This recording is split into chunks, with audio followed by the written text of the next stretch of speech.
ఇచ్చేందుకు SC ST కేసుల్లో ముందస్తు బెయిల్ విచారణ వ్యవహారం సీజేకి నివేదించిన హైకోర్టు సింగిల్ జడ్జి కాకాణికి అరెస్ట్ నుంచి రక్షణ కల్పించేందుకు నిరాకరణ.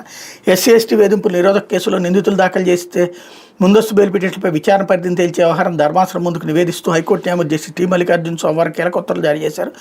ఎస్సీ ఎస్టీ కేసులో ముందస్తు బెయిల్ కోసం మొదట ఎస్సీ ఎస్టీ ప్రత్యేక కోర్టును ఆశ్రయించాలని సింగిల్ జడ్జి ఇటీవల తీర్పునిచ్చారు. దిగువ కోర్టుకు వెళ్లాల్సిన అవసరం లేదని నేరుగా హైకోర్టును ఆశ్రయించి వచ్చిన వైకాపా నేతలు విడుదల రజని, కాకాని గోవర్ధన్ రెడ్డి తదితరుల తరపు న్యాయవాదులు వాదనలు వినిపించారు. తమ వాదనలకు బలం చేకూర్చేలా పలు తీర్పులు ఉటంకించారు. దీనిపై ఇటీవల విచారణ జరిపిన justice T Mallikarjuna SC ST కేసులో ముందస్తు బెయిల్ పిటిషన్లపై విచారణ పరిధిని తేల్చే వ్యవహారాన్ని ధర్మాసనానికి నివేదిస్తూ నిర్ణయాన్ని ప్రకటించారు. బెంచ్ ఏర్పాటుపై తగిన నిర్ణయం తీసుకునేందుకు ఫైల్ని హైకోర్టు ప్రధాన న్యాయమూర్తి ముందుంచాలని రిజిస్ట్రీకి సూచించారు. అరెస్ట్ నుంచి రక్షణ కల్పిస్తూ మధ్యంతర ఉత్తర్వులు వైకాపా నేత కాకాని గోవర్ధన్ రెడ్డి తరపు న్యాయవాది చేసిన అభ్యర్థిని న్యాయమూర్తి తోసిపుచ్చారు.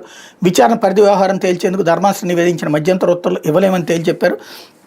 చిలకలూరుపేట నియోజకవర్గం Telugu Desam party social media incharge Pilli Koti ఇచ్చిన ఫిర్యాదు ఆధారంగా పోలీసులు తనపై ఎస్సీ ఎస్టీ అట్రాసిటీ చట్టం తదితర సెక్షన్ల కింద నమోదు చేసిన కేసులో ముందస్తు బెయిల్ కోసం విడుదల రజని హైకోర్టులో పిటిషన్ వేసిన విషయం తెలిసిందే.